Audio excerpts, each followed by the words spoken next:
bem-vindo ao Deep Med. Hoje iniciamos o mergulho na eletrofisiologia, explorando as células que geram a vida no coração.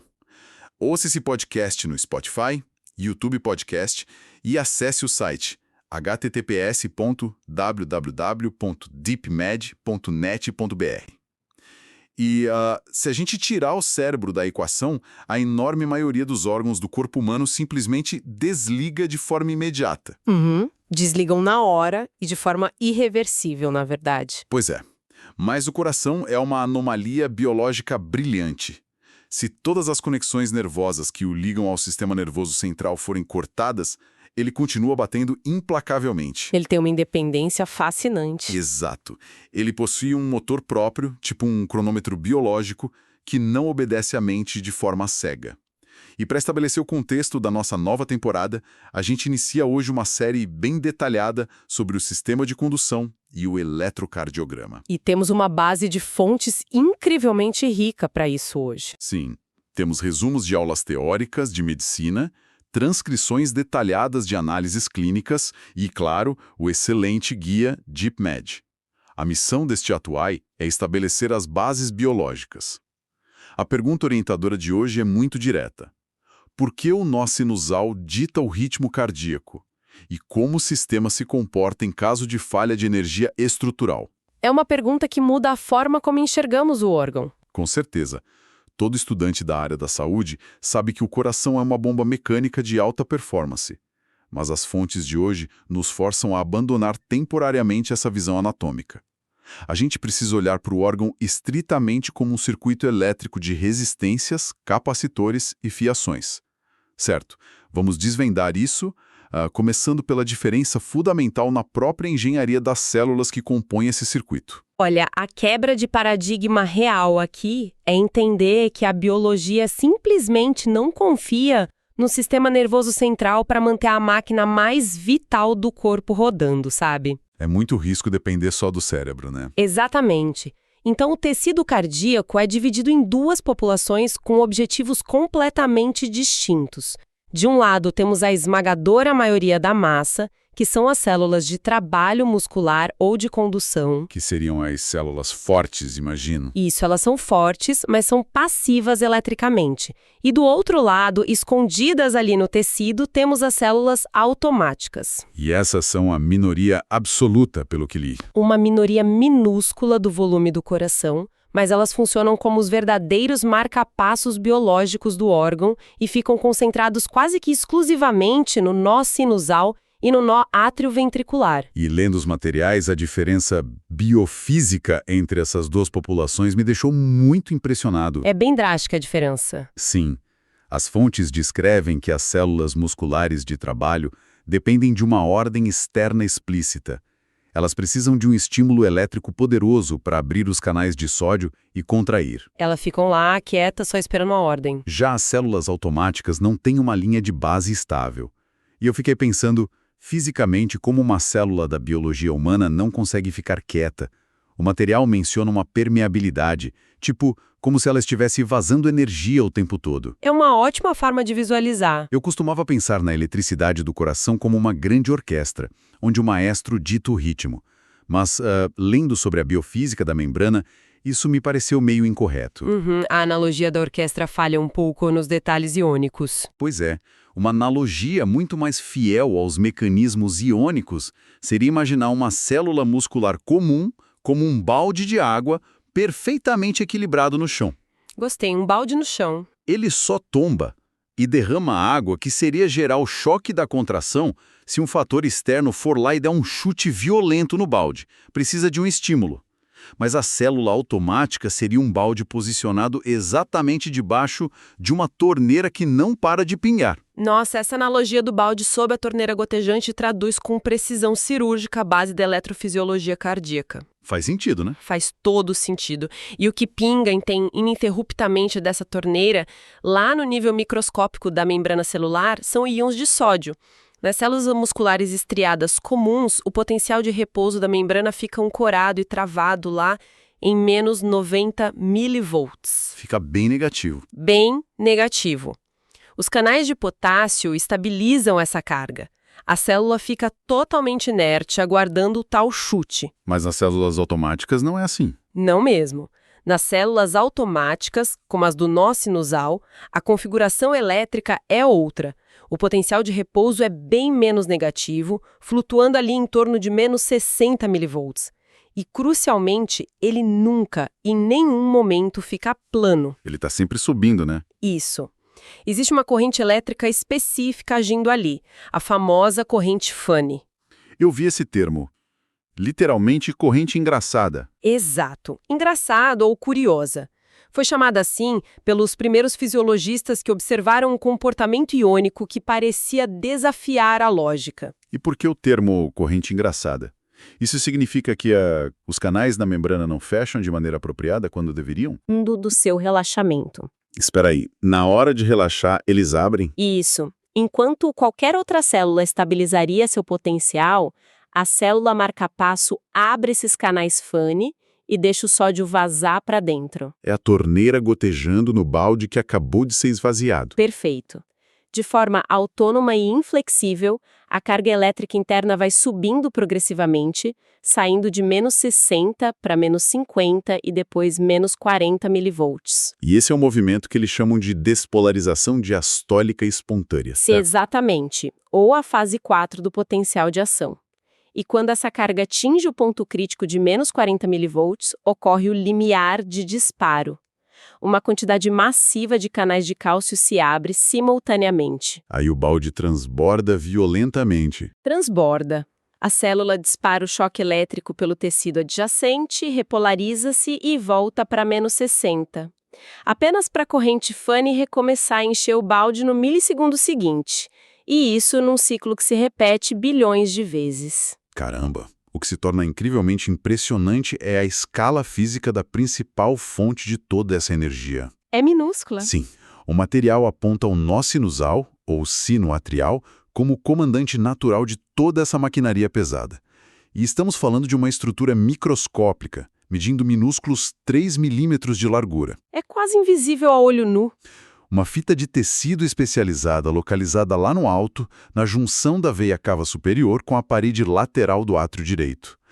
3 milímetros de tecido celular cronicamente instável, gerando energia elétrica com voltagem suficiente para comandar um órgão que bombeia dezenas de milhares de litros de sangue todos os dias. A eficiência da biologia é assustadora. Mas, o texto traz uma contradição aparente que levanta uma dúvida mecânica séria. Qual dúvida? Se o nó atrioventricular também possui células automáticas, ou seja, mais baldes posicionados debaixo de torneiras gotejantes, por que não ocorre um caos elétrico no tecido? Ah, essa é a grande charada. Porque ritmos independentes não surgem simultaneamente no topo e no meio do coração, puxando a contração muscular para ritmos assíncronos e letais. Para evitar essa anarquia total das contrações, a engenharia biológica estabeleceu uma regra implacável no automatismo cardíaco. É o princípio da hierarquia por supressão. Hierarquia por velocidade, pelo que entendi. Exato. No reino da eletrofisiologia, o poder de comando não pertence à estrutura mais forte, mas à estrutura mais veloz. Quem bate mais rápido leva.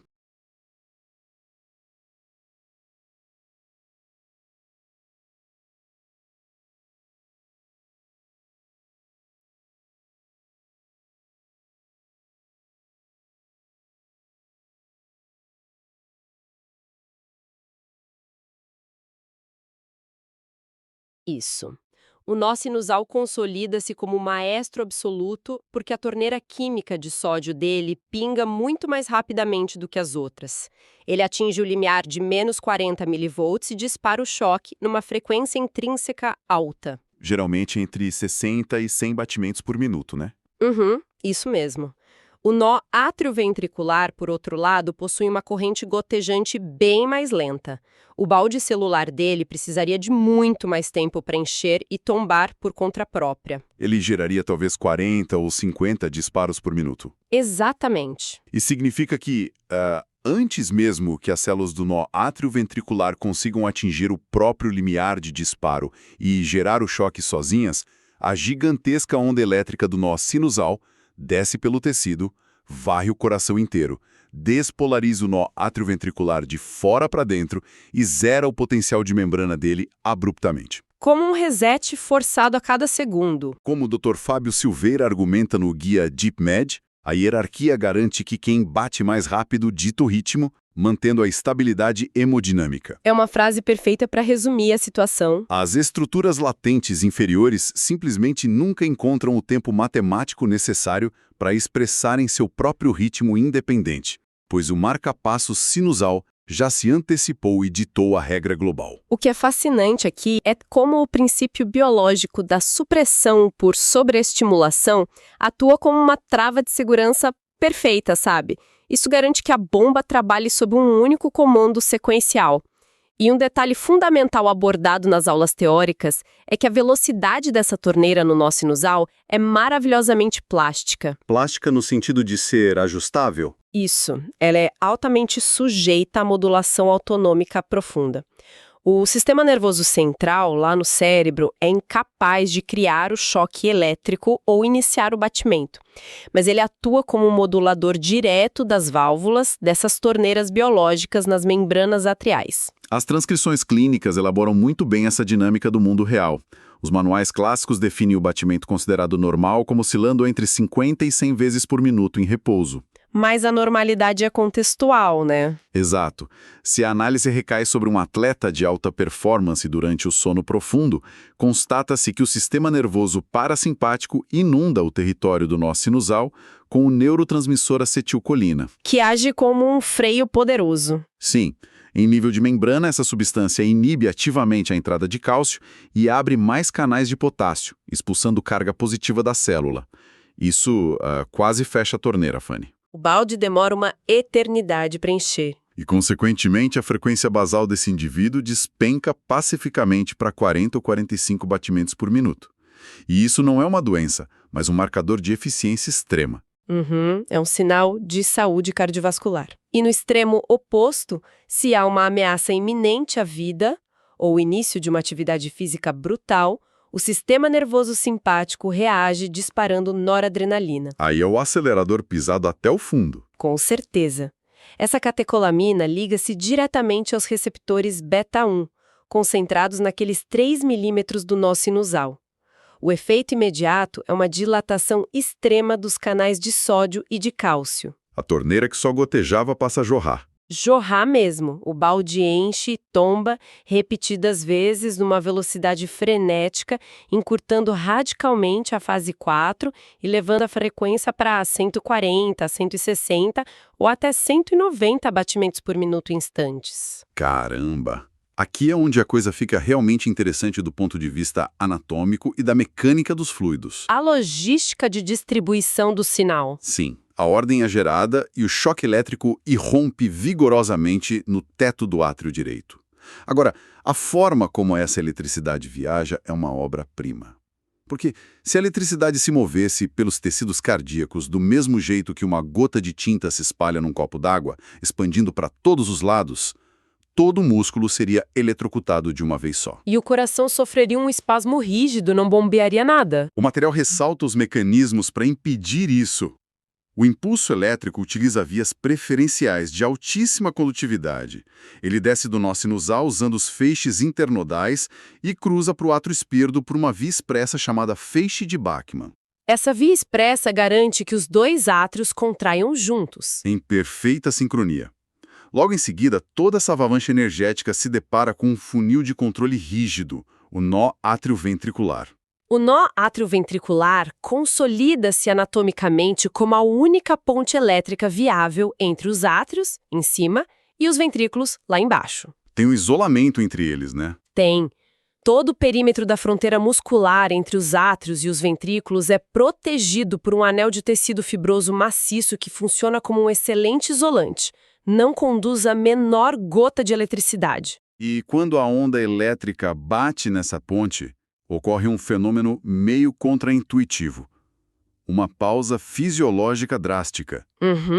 A alta velocidade de condução sofre uma frenagem agressiva. O sinal é propositalmente retido e atrasado por um período de até 200 milissegundos. É uma fração de segundo na vida real, mais um abismo temporal no eletrocardiograma. É o intervalo PR, certo? Isso, perfeitamente medido no ECG.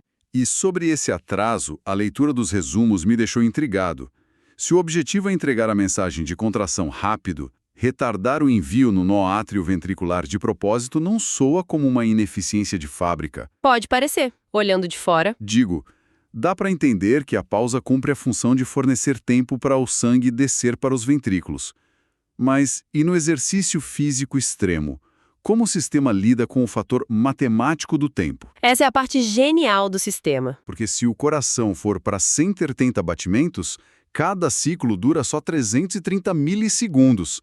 Se o nó insistir em pausar 200 milissegundos toda vez, ia devorar o tempo do ciclo. Não sobraria tempo para o ventrículo relaxar e encher de sangue. O sistema não colapsaria. Esse questionamento ilumina a sofisticação da biologia das membranas. A resposta é que o nó átrio-ventricular não trabalha com o atraso de tempo estático. A pausa é maravilhosamente dinâmica. Ah, então ela encurta. Totalmente. Retomando o ponto da atividade simpática, a mesma noradrenalina que acelera o nó sinusal inunda as células do nó átrio-ventricular ao mesmo tempo. E isso altera a fosforilação dos canais de cálcio. Facilitando a condução. Exato. Sob estresse, aquele intervalo de 200 milissegundos encolhe rapidamente para 120 ou 100 milissegundos. A biologia readapta a arquitetura em frações de segundo imperceptíveis. Impressionante.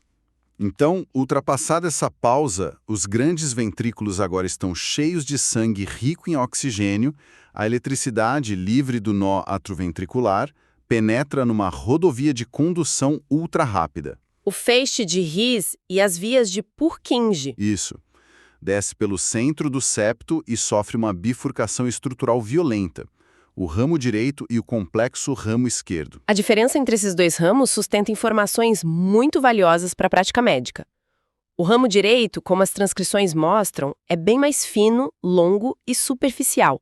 O propósito dele é só descer até o ventrículo direito para empurrar o sangue para os pulmões, que é uma distância bem curta. O material chega a usar um adjetivo inusitado, chamando o bloqueio do ramo direito de pagável. Pagável, sim, no jargão médico do pronto-socorro. E faz sentido, né? Por ser anatomicamente muito esbelto e de percurso frágil, ele está absurdamente exposto a microlisões com o dia a dia ou ao mero desgaste da idade. Muita gente vive décadas com bloqueio de ramo direito sem nem saber, sem limitações metabólicas. A onda elétrica acaba encontrando caminhos secundários. Mas a história inverte completamente quando olhamos para o massivo ramo esquerdo. Esse braço precisa ter uma espessura e um calibre de condução avassaladores. Porque a missão dele é muito mais pesada. Muito mais. Ele tem que atirar energia numa gigantesca massa muscular da câmara do ventrículo esquerdo. É essa montanha de músculo que garante que o sangue chegue do cérebro até a ponta dos dedos dos pés contra uma resistência vascular absurda. Então, se um paciente apresenta um bloqueio novo no ramo esquerdo no eletrocardiograma, isso não é só fadiga mecânica. Não mesmo. Significa clinicamente que houve uma privação severa de irrigação sanguínea. É a constatação de isquemia maciça. A equipe precisa descartar um infarto imediatamente. As limitações estruturais da anatomia entregam pistas sobre a gravidade da isquemia num simples pedaço de papel de ECG. É fascinante. Com certeza. Agora, compreendida intimamente toda a logística da via principal, a gente precisa encarar o cenário de blackout. O que ocorre se o líder absoluto, o nó sinusal, adoecer ou sucumbir a uma doença incurável? Se o maestro sumir de vez... Isso, por uma artéria entupida ou uma fibrose que o destrói irreversivelmente. O coração cessa todos os batimentos e a pessoa falece de imediato. Felizmente não. A redundância da engenharia evolutiva entra com protocolos de resgate para evitar a falência cerebral. Ausente atividade sinusal, os marcapassos biológicos latentes e subordinados encontram espaço. O princípio da supressão some, então eles podem acordar. Exato. O nó átrio-ventricular, que estava sendo suprimido, acorda, desimpedido e assume a liderança incontestável. Ele dita o chamado ritmo juncional. A pessoa permanece viva. Viva e com um bombeamento real de sangue. Contudo, essa torneira secundária apresenta velocidades precárias, gerando não mais que 40 ou 45 batimentos por minuto. E eu li que o problema pior desse ritmo de escape é que o nó átrio-ventricular tem uma densidade muito fraca de receptores para o sistema simpático. Ele não responde bem à adrenalina. É nesse descasamento que a realidade clínica se mostra cruel. Um idoso em ritmo juncional latente na poltrona assistindo TV fica bem. A pressão de 120 por 60 mantém o cérebro dele confortável. No repouso, a bomba ainda dá conta. Mas experimente exigir que ele suba 3 lances de escada num apartamento. Aí o sistema mostra os seus buracos. A bomba simplesmente não acompanha a necessidade metabólica de oxigênio da subida. O ritmo juncional não consegue passar de 60 batimentos, mesmo sobre muito estresse, e o idoso entra em exaustão e desespero por falta de oxigênio celular. Se conectarmos isso com o panorama geral da sobrevivência em casos críticos, podemos ver algo ainda mais sombrio. Que seria a falha de todas as conexões superiores. Exatamente. O bloqueio átrio-ventricular total. O isolamento fibrótico cessa 100% a passagem de energia do nó central. O nó sinusal pode estar lá em cima batendo a 100 por minuto, mas a fiação está arrebentada. O sinal não desce. Os ventrículos ficam inertes. Nessas situações, a única esperança reside nas fibras biológicas extremamente primitivas e profundas do ventrículo, o tecido de Purkinje. Mas as fontes apontam que essas linhas agem sozinhas de forma muito lenta, originando míseros 15 a 20 batimentos por minuto. É um escape bizarro, fraco e muito arrastado. Com apenas 15 batimentos desordenados, a quantidade de sangue ejetada colapsa verticalmente. E aí a pressão arterial periférica despenca. Despenca a níveis letais. A pessoa geralmente tem uma síncope repentina e cai no chão porque não chega sangue no cérebro. Mas o corpo tenta lutar. Quando a pressão desaba nos rins, o desespero bioquímico aciona o temível alarme do sistema renina-angiotensina-aldosterona. Esse gatilho neurohormonal é fascinante e explica perfeitamente a armadilha de diagnóstico nas urgências que o material alerta em vermelho. As células renais, no desespero absoluto da falta de pressão mecânica, empurram litros de renina na corrente. E isso cria uma cascata destrutiva. Sim. A angiotensina 2 e a aldosterona espremem violentamente todas as minúsculas artérias das pernas e dos braços periféricos, fechando a luz da passagem sanguínea numa tentativa louca e cega de compensação. Para tentar manter um mínimo de pressão para o cérebro. E o que acontece? Eles chegam a erguer as pressões sistólicas falsas no esfigmomanômetro para 200 ou até 240 milímetros de mercúrio. Uma falsa hipertensão gigantesca. Exato. E o socorrista leigo vai olhar e administrar fatalmente doses massivas de hipotensores na veia do braço para derrubar essa falsa hipertensão. E isso é um erro gravíssimo. Porque ao dilatar as veias sem ter fluxo, a pessoa entra num colapso irreversível. O único tratamento sensato não é tratar os 200 de pressão mentirosos ou dar massagem cardíaca que não religa fio, mas introduzir um marca-passo transvenoso provisório urgente. O médico precisa ter essa compreensão imediata que separa o sintoma puro vascular reativo da origem real elétrica faltante. Tem que arrumar a energia do pino condutor, senão o paciente morre por ignorância da causa base. Então, recapitulando toda a carga teórica densa de hoje. Dissecamos desde a raiz do choque, através dos gotejamentos das correntes contínuas despolarizantes chamadas FANI, até a supressão natural veloz e hierarquia por sobreestimulação do nó sinusal. Vimos também a pausa essencial e ajustável na condução da ponte atrioventricular. E o perigo dos sistemas de escape baseados nas fibras de Purkinje. Tudo seguindo a lei da velocidade máxima. E isso levanta uma questão importante, uma provocação teórica que as fontes deixam implícitas. Qual seria? A gente refletiu maciçamente sobre como todo músculo escuta apenas a cadência do relógio de disparo mais frequente por regra biológica pura. E a constatação aterrorizante e milagrosa da prática cardiológica se revela no momento em que inserimos fios metálicos, pilhas artificiais estranhas dentro das cavidades do coração? O marca-passo definitivo. Sim, com a programação de 70 batimentos exatos, a estrutura biológica nativa humana curva-se na mesma fração de segundo. Bilhões de células orgânicas acatam a inteligência artificial, ignorando toda a sua história evolutiva. Elas suprimem seus gotejamentos naturais biológicos para obedecer puramente à maior velocidade matemática mecânica externa que foi instalada. A máquina subjugando completamente a essência biológica através da regra inquebrável da mais alta frequência. Não tem apego à anatomia original. A lei do mais rápido domina implacavelmente.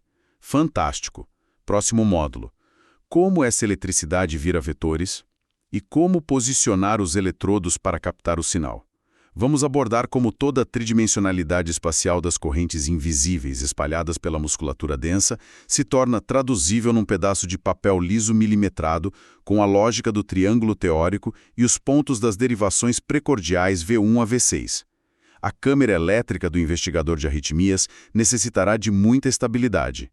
Até o próximo mergulho. Geralmente, quando a imagem do coração humano vem à mente da gente, a primeira associação é quase sempre com uma peça mecânica, né? Com certeza. Aquela coisa de bomba d'água. Exato, um músculo denso ali, trabalhando duro, incansável, com aquelas válvulas abrindo e fechando violentamente, empurrando fluido sobre pressão. É uma visão muito focada em encanamento, força bruta, sabe? O que, assim, faz todo sentido do ponto de vista anatômico, claro.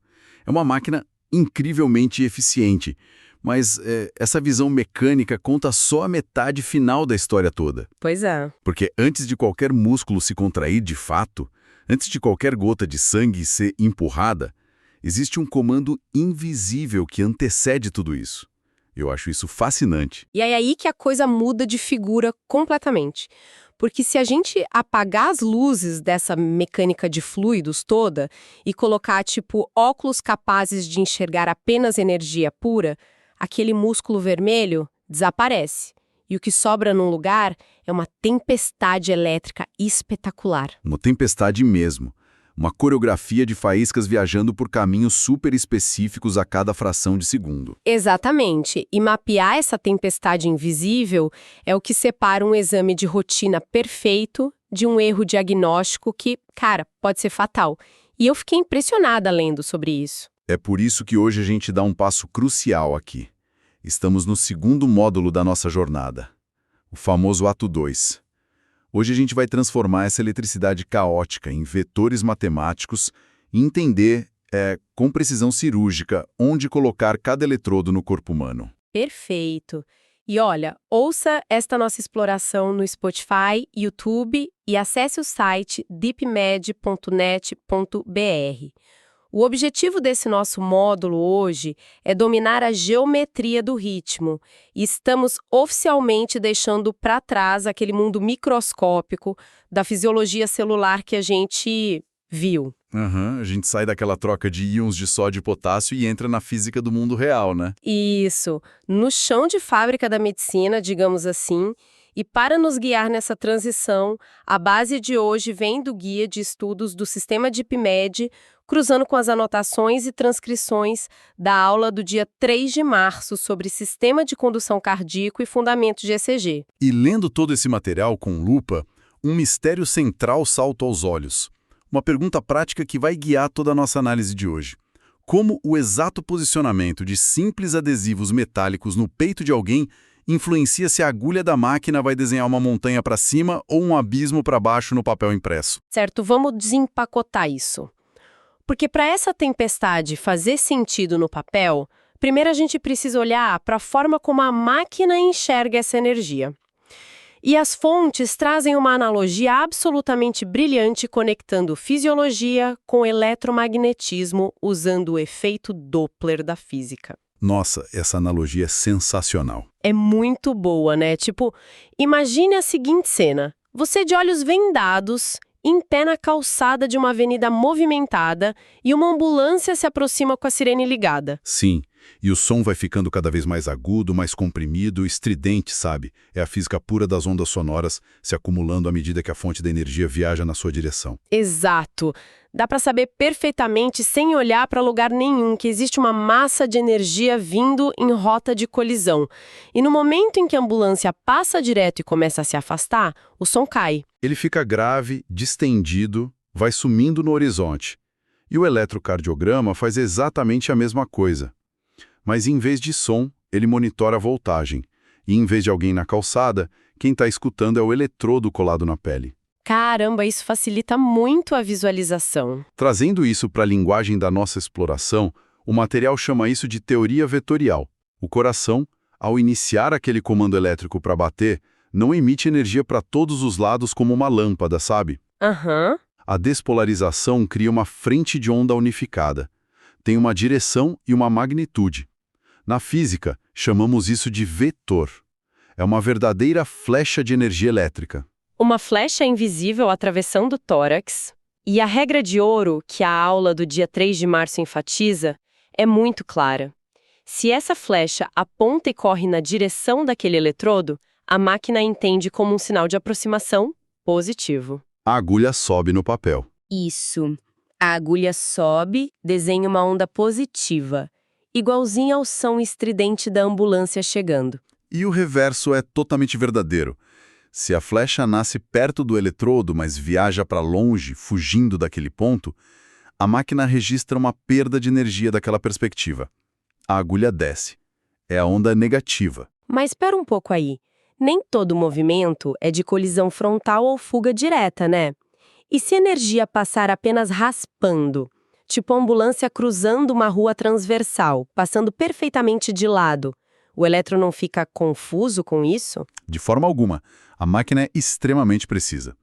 Quando a frente de energia passa de forma perpendicular ao eletrodo, a 90 graus dele, o registro é o que a gente chama de onda isoelétrica.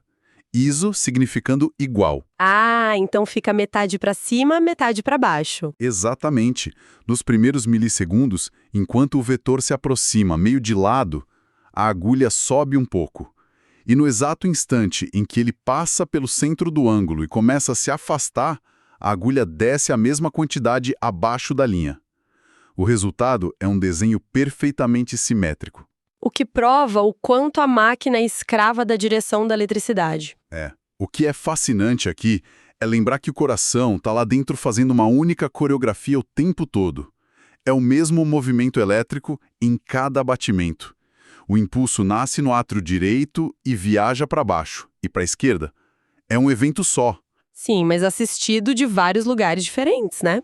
O ECG padrão não confia em um único observador. Ele usa 12 derivações.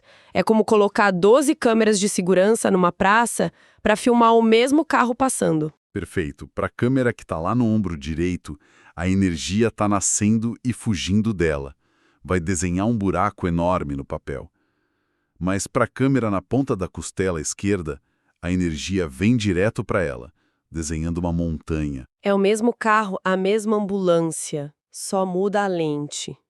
Eu achei isso incrível quando li. E entender isso transforma quem apenas decora padrões em alguém que realmente lê o coração. É a reconstrução de um evento tridimensional a partir de recortes de papel. Mas, assim, existe uma armadilha crítica aí. Ah, sempre tem, né? Para confiar nessas 12 perspectivas, a gente precisa garantir que as lentes não estão distorcidas. E aqui é onde a coisa fica realmente interessante. Porque aí entra o grande alerta do módulo 2.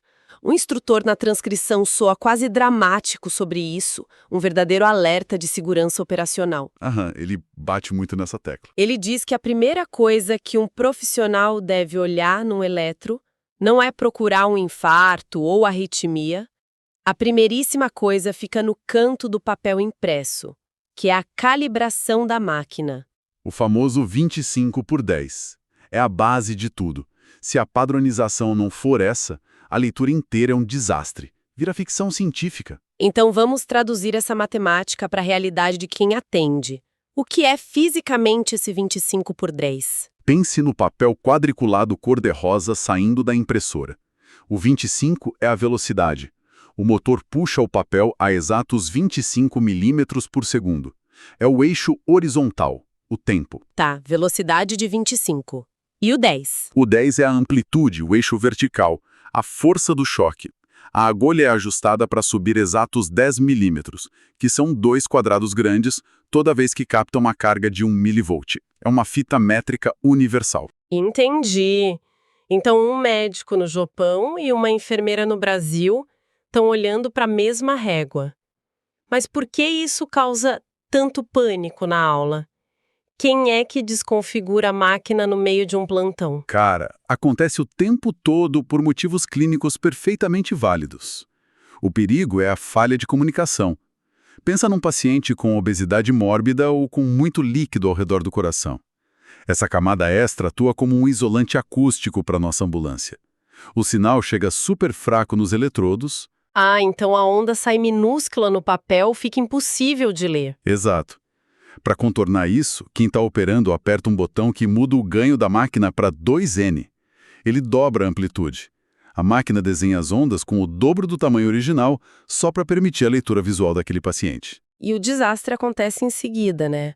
O exame acaba, o paciente vai embora, mas a máquina fica configurada no 2N. Aí deita o próximo paciente, um jovem super atlético, sem gordura no peito, coração batendo forte ali pertinho da pele, e a máquina ainda está com o zoom ligado no máximo. Nossa, o papel que sai na impressora é assustador. As ondas rasgam o limite do papel, ficam gigantes. Se o médico do próximo turno pega esse exame sem checar a calibração no cantinho... A conclusão vai ser terrível. Totalmente. O laudo sai como hipertrofia ventricular esquerda severa. O médico acha que o coração do paciente está perigosamente inchado e patológico. E tudo porque um botão não foi redefinido. Uma doença inventada pelo equipamento. Uma loucura. Mas assumindo que deu tudo certo e o exame está no 25/10, o próximo passo do módulo é encontrar a direção média da energia, o famoso cálculo do eixo cardíaco. Isso. No meio de todas aquelas frentes de onda, para onde a massa principal de eletricidade está indo. O material ensina um macete prático fenomenal usando só 2 das nossas 12 câmeras, que são as derivações periféricas, D1 e AVF. E como isso funciona na prática para achar o norte usando só essas 2? A melhor forma de entender é imaginar uma cruz gigante desenhada no peito do paciente. A derivação D1 é o nosso eixo horizontal. Ela mede a energia cruzando o corpo da direita para a esquerda. Certo. Se a energia é positiva em D1, significa que a tempestade está indo para a esquerda. Exato. A primeira metade está resolvida. Agora precisamos do eixo vertical. Aí entra a derivação AVF. O F vem de foot, pé em inglês. É uma câmera posicionada lá embaixo, olhando para cima. Então, se a AVF também está positiva, a energia está descendo na direção dos pés. Se a gente junta as duas coisas, D1 e AVF positivos, o eixo resultante está indo para a esquerda e para baixo. Que é o quadrante perfeitamente normal do coração saudável. A geometria batendo com a anatomia. O ventrículo esquerdo é muito maior, tem muito mais massa muscular, então ele puxa toda a voltagem para ele. A energia escorrega para a esquerda e para baixo mesmo. Incrível como tudo se conecta. Mas até agora, a gente só olhou para o plano frontal. O mundo tem 3 dimensões, né? E é por isso que o módulo dedica tanto espaço para a parte puramente manual da coisa. A anatomia topográfica e a arte de colocar os adesivos precordiais. É o plano horizontal. E a transcrição da aula tem um momento de desabafo sobre isso. Existe uma tensão gigante entre quem dá o laudo e quem faz o exame. Então, o que isso significa na prática? Porque o instrutor narra uma frustração enorme de pegar exames onde fica óbvio que os eletrodos de V1 a V6 foram colocados de qualquer jeito, tipo num aglomerado no meio do peito, só por conveniência visual. Se a gente conectar isso com a visão geral da nossa teoria vetorial, colocar adesivo por conveniência é um desastre. Não tem capricho estético no eletro. A cartografia do tórax é inegociável. A posição tem que ser exata. O guia é bem rigoroso nisso. O V1 precisa ir na borda direita do osso externo, cravado no quarto espaço intercostal, e o V2 é o espelho dele, na borda esquerda, também no quarto espaço. E achar esse quarto espaço exige palpação, não dá para ser no olho. Tem que achar o ângulo de Loewis no osso, escorregar o dedo para a segunda costela e contar os espaços para baixo. É uma habilidade prática essencial que o material exige da gente. Sem isso, você não âncora o exame. E o detalhe é que depois de V1 e V2, a gente pula o V3 e vai direto pro V4, né? Porque o V4 tem um ponto de referência inconfundível. Ele vai no quinto espaço intercostal, na linha hemiclavicular. Fica logo abaixo do mamilo em muitos pacientes. Tendo o V2 e o V4, o V3 vai exatamente no meio do caminho entre eles. E aí o V5 e V6 seguem abraçando a lateral do corpo, acompanhando as linhas da axila. Mas pensa comigo, numa emergência lotada, o estresse lá em cima, e a pessoa coloca o V1 e o V2 uns 2 centímetros fora do lugar, um pouco mais para cima.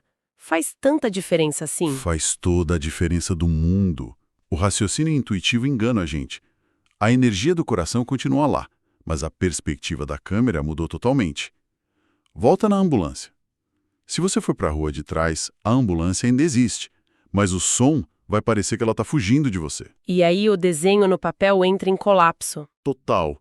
O maior problema de errar o posicionamento é alterar toda a progressão da onda R. Num exame normal, a onda positiva R começa pequenininha em V1 e vai crescendo a cada derivação até ficar gigante no V6. Mas se o adesivo está no lugar errado, ele foge dessa rota do vetor original. E a onda R simplesmente não cresce. Ela fica amputada. E sabe o que o médico interpreta quando a eletricidade subitamente não chega numa região do peito? Ele acha que é uma área de infarto, né? Tecido morto. Exatamente. O médico emite um laudo falso de isquemia ou infarto na parede anterior, uma patologia que nem existe. E tudo porque o eletrodo estava no lugar errado. Nossa, o paciente que entrou com uma dor qualquer ganha um diagnóstico letal, vai para cateterismo à toa, corre risco de vida, puramente por causa de 1 centímetro de desvio na técnica de quem operou a máquina. Eu fiquei chocada com isso. É assustador, mas é a realidade diária. O exame depende absurdamente do rigor da técnica de enfermagem e medicina. E isso resume brilhantemente o nosso módulo 2. O eletrocardiograma não é só um rabisco, é uma fotografia vetorial. E igual na fotografia analógica, se o fotógrafo colocar a câmera no ângulo errado, ignorando a anatomia topográfica, ou com o ISO errado lá na calibração do 25/10, a imagem final é uma mentira. É uma síntese perfeita. A fidelidade da imagem depende de tudo isso, e isso prepara o nosso terreno para o que vem aí. Agora que a gente sabe que o sinal é confiável e as câmeras estão no lugar certo, o módulo 3 vai entrar na leitura sistemática de cada ondinha. Ah, mal posso esperar. A gente vai aprender a medir o intervalo PR, o QRS e fazer o cálculo matemático exato da frequência cardíaca. Sem achismo. Demais. Mas antes de fechar, eu queria jogar uma provocação para o ar. E isso levanta uma questão super importante que o pessoal que acompanha a gente pode pensar. Se mover um adesivo de metal alguns centímetros cria a ilusão de um ataque cardíaco letal, quantas anomalias que a gente vê em exames médicos diários não são reais? Nossa, é verdade. Quantas não são apenas pequenos desvios humanos na operação? E pior, hoje a gente está treinando inteligências artificiais para ler milhões de eletros baseados em bancos de dados de hospitais do mundo todo. Se esses dados estão cheios de adesivos mal colocados e calibrações erradas. A IA vai aprender a diagnosticar doenças falsas. Exato. Será que a gente está ensinando a máquina a ser genial ou automatizando o nosso próprio erro humano? Fica a reflexão sobre a fragilidade da tecnologia. Era de explodir a cabeça. Uma provocação e tanto para a gente encerrar esse nosso mergulho. Pessoal, muito obrigada pela companhia nessa jornada. Até a nossa próxima exploração. Bom, chegamos ao núcleo prático do nosso estudo. Finalmente, né? A parte onde a mágica acontece. Exato. Hoje a gente vai aprender a ler de verdade o que aquele papel quadriculado está nos dizendo sobre o tempo do coração. A transição da teoria para a vida real. Isso aí.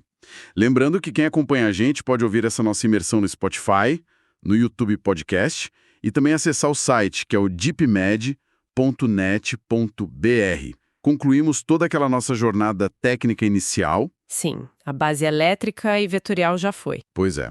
E agora a gente vai unir os pontos para transformar aqueles dados em diagnósticos precisos. O objetivo hoje, puxando das nossas fontes do sistema DeepMed, é capacitar quem está ouvindo a medir intervalos críticos. Intervalos como o PR, o QRS, o QT. Isso.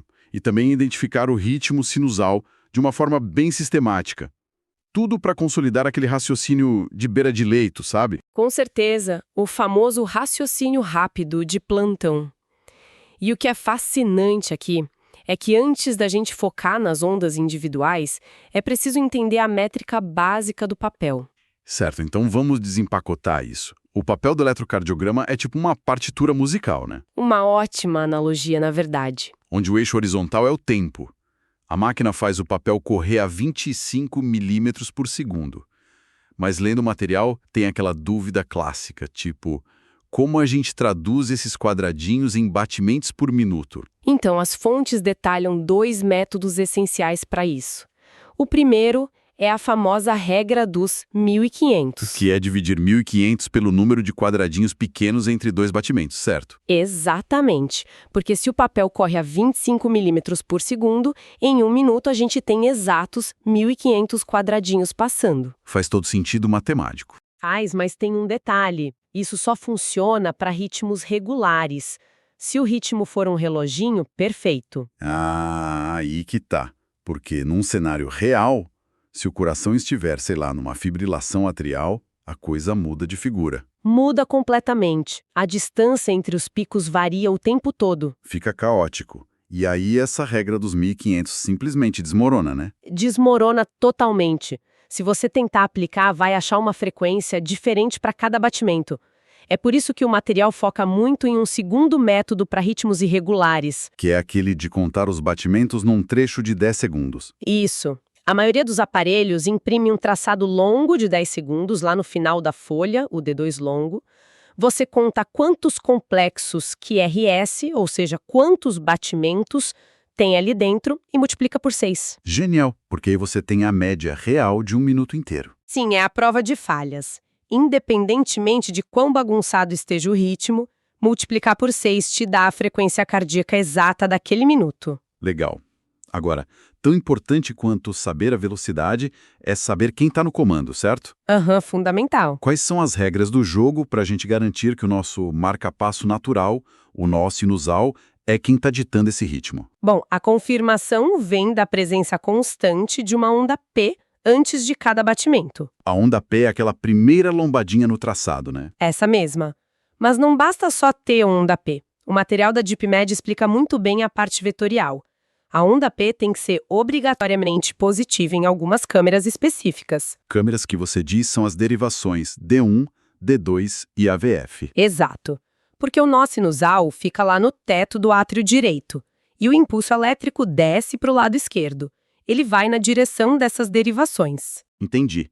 Então, se a eletricidade vai na direção da câmera, ela desenha para cima, fica positiva. Perfeito. Mas o pulo do gato mesmo está na derivação AVR.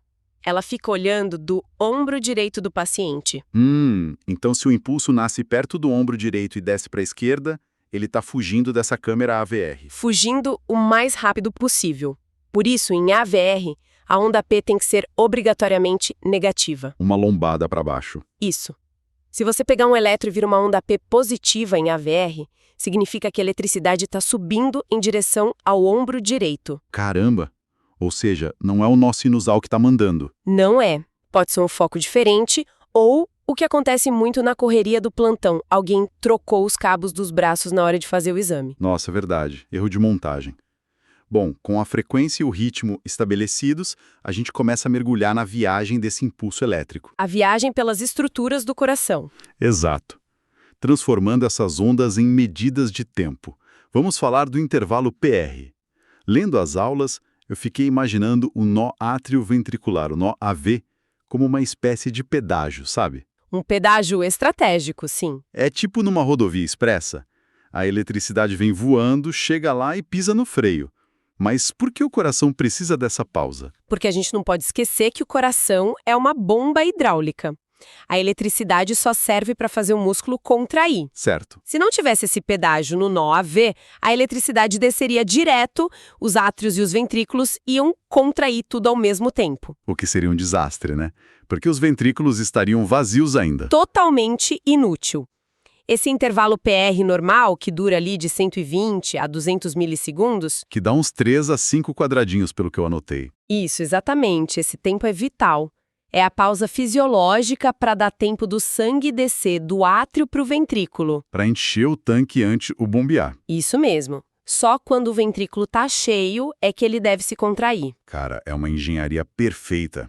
E aqui é que a coisa fica realmente interessante porque, depois desse pedágio, a gente tem o complexo QRS. A contração ventricular de fato. Isso. Se o PR é a pausa, o QRS correndo pelas fibras de Purkinje deveria ser tipo um raio de rapidez, né? E o normal é que o QRS seja bem estreito, menor ou igual a 120 milissegundos. Mas e quando ele se alarga? Porque a gente vê muito isso na prática, aquele traçado enorme e arrastado. O que significa? Um QRS largo, maior que 120 milissegundos, é um mega sinal de alerta. Indica que a condução está lenta. Como se a rodovia principal estivesse bloqueada e a eletricidade tivesse que ir por uma estrada de terra. Exatamente. É o que a gente chama de bloqueio de ramo. E o material destaca um peso clínico gigantesco entre os lados do coração. Eu vi que tem uma diferença brutal entre bloquear o lado direito e o esquerdo. Sim, o ventrículo direito só bombeia sangue para o pulmão, que está logo ali do lado. Então a parede dele é mais fina e o ramo direito é mais frágil. Então um bloqueio de ramo direito é mais comum. Muito mais comum e muitas vezes até benigno com o envelhecimento. Mas o lado esquerdo... O lado esquerdo é a força bruta que manda sangue para o corpo todo. Exato. É uma musculatura robusta. O ramo esquerdo é super espesso. Para algo bloquear esse ramo, o dano estrutural tem que ser muito grande. Tipo uma doença coronariana grave, um infarto acontecendo. Perfeito. Por isso, na emergência, ver um bloqueio de ramo esquerdo novo é crítico para a segurança diagnóstica. Pode indicar isquemia grave ali na hora. Tensão total. Bom, mudando um pouco da despolarização para a repolarização. O material da DeepMed tem uma regra super importante sobre o intervalo QT. A fase de recarga das células. Isso. E eles dizem que a gente precisa sempre ajustar o QT pela frequência cardíaca, gerando aquele QTC. Isso levanta uma questão importantíssima, porque o tempo de recarga é elástico. Como assim, elástico? Se o coração está batendo muito rápido, ele tem que recarregar rápido, o QT encurta. Se bate devagar, o QT alonga. Entendi. Então, olhar o número puro no papel não te diz se está patológico ou não. Exato. Por isso a gente corrige matematicamente para uma frequência padrão, gerando o QTC. A referência fica em torno de 450 milissegundos. E por que a gente tem tanto medo desse QT prolongado? Eu vi conexões interdisciplinares pesadas nas fontes, com farmacologia e clínica médica. É o risco do fenômeno R sobre T. Se o QT está longo demais, a onda de recarga se arrasta. E se o próximo batimento cair bem em cima dessa recarga? Vira um caos elétrico. É o gatilho para arritmias ventriculares graves, que podem levar à morte súbita. E como você falou de farmacologia? Sim, muitos remédios do dia a dia causam isso, né? Muitos. Antibióticos, antidepressivos. Por isso a gente tem que ficar de olho. E o material ensina um macete visual muito bom. Aquele de traçar uma linha imaginária? Isso. Você olha a distância entre 2 batimentos e corta no meio. O final da onda T do primeiro batimento tem que terminar antes dessa metade. Se invadir a segunda metade. Possivelmente o QT está prolongado. É um jeito rápido de avaliar no meio do plantão, sem ter que fazer conta. Sensacional. Bom, então o que tudo isso significa na prática real? Vamos para o epílogo da nossa análise de hoje. A visão sistêmica, né? Exato. Medir ondas no papel perde totalmente o sentido se a gente não correlacionar com a pessoa deitada ali na maca. Com certeza. O ECG nunca, jamais deve ser avaliado isoladamente. Como que essa eletricidade toda se manifesta no corpo numa emergência? Tem aquele exemplo clássico das fontes sobre o quadro de síncope com bradicardia extrema. Nossa, esse caso é clássico no material. Imagina um paciente chegando desmaiado, com uma frequência de 15 a 35 batimentos por minuto. Quase parando. Sim, isso é que a gente chama de ritmo de escape ventricular. O nó sinusal falhou, o nó AV falhou e só sobrou o músculo do ventrículo tentando manter o cara vivo. E aí gera aquele QRS super largo que a gente comentou. Exato. Só que batendo 15 vezes por minuto, o débito cardíaco despenca. O coração não consegue mandar sangue para o cérebro. Por isso o paciente sofre a síncope, ele desmaia. O desmaio é o sintoma direto da falta de perfusão cerebral. Mas aí tem um detalhe hemodinâmico que é a grande armadilha do plantão. Aquele lance da pressão arterial estar explodindo. Isso. O corpo percebe que o sangue não está circulando e aciona o sistema renina-angiotensina-aldosterona. O famoso SRAA. Ele mesmo. Esse sistema causa uma vasoconstrição extrema no corpo inteiro. Os vasos se fecham para tentar espremer o pouco sangue que tem para cima em direção ao cérebro. Para tentar compensar a bomba que está falhando. Perfeito. O resultado disso no monitor é uma pressão arterial altíssima. Aí entra um médico desavisado e vê aquela pressão de 200. E o instinto é dar um remédio para baixar a pressão na hora. O que seria um erro fatal. Se conectamos isso ao panorama geral, as fontes alertam reduzir essa pressão precipitadamente tira um único mecanismo de defesa do corpo. Nossa, porque se você dilatar o vaso, a pressão cai a zero, já que o coração está quase parado. Exatamente. O paciente pode morrer ali na sua frente. O tratamento não é baixar a pressão, é colocar um marca-passo para resolver a frequência cardíaca. Cara, é impressionante como tudo está interligado. E essa é a missão direta que o Fábio Silveira destaca no material do Deep Media, né? Sim, ele bate muito nessa tecla. A missão é tornar esse conhecimento médico aplicável. Acessível e que faça sentido na hora do desespero. Integrando com semiologia médica, com as emergências cardiológicas, o domínio do eletro não é decoreba, exige prática diária de leitura vetorial. Sim, reconhecer continuamente os padrões de normalidade e patologia. Bom, fazendo uma recapitulação rápida da nossa jornada de hoje. Sistematizamos muita coisa, né? Sim, sistematizamos a leitura do traçado, a frequência, o ritmo, o eixo, até chegar nessa análise minuciosa dos intervalos para um laudo seguro. Uma revisão que foi desde a célula automática lá em cima até a integração no paciente real. Reforçando aquilo, o ECG é literalmente a voz elétrica do músculo cardíaco. Perfeito. E para quem acompanha a gente, fica aí o desafio de validação do conhecimento de hoje. Qual é a tarefa? Peguem um traçado com ritmo irregular e tentem calcular a frequência cardíaca usando a regra dos 10 segundos. E depois, tentem fazer a leitura de um ECG completo seguindo aquele checklist de 15 pontos do material da aula. Incluindo essas variações fisiológicas e patológicas que a gente discutiu hoje, o bloqueio de ramo, o QT longo. Isso aí. Bom, com isso, chegamos ao fim desta temporada focada em ECG. Vocês podem continuar os estudos e se aprofundar mais acessando o sistema completo de materiais no deepmed.net.br. Foi uma série e tanto. Preparamos o terreno para novos temas em clínica médica. Sem dúvida.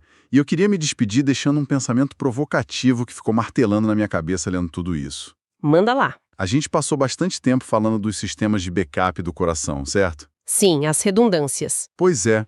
Se o nó sinusal falha, o nó AV tenta assumir. Se ele também falha, as fibras de Purkinje tentam manter a vida ali naqueles míseros 20 a 40 batimentos por minuto, num desespero. Uma luta pela sobrevivência. É profundamente poético e, vou te falar, até um pouco assustador. Parar para pensar que a própria consciência humana, a nossa capacidade de permanecer de pé, de falar, de existir, Tudo depende de milissegundos. depende inteiramente de um sistema de segurança elétrico microscópico e completamente invisível, lutando bravamente, batimento após batimento, lá na escuridão dos nossos ventrículos. É de dar arrepios quando você olha por esse ângulo. É uma fragilidade linda. Fica aí essa reflexão para quem está com a gente. Nos vemos na nossa próxima jornada com novos temas. Até lá! Até a próxima!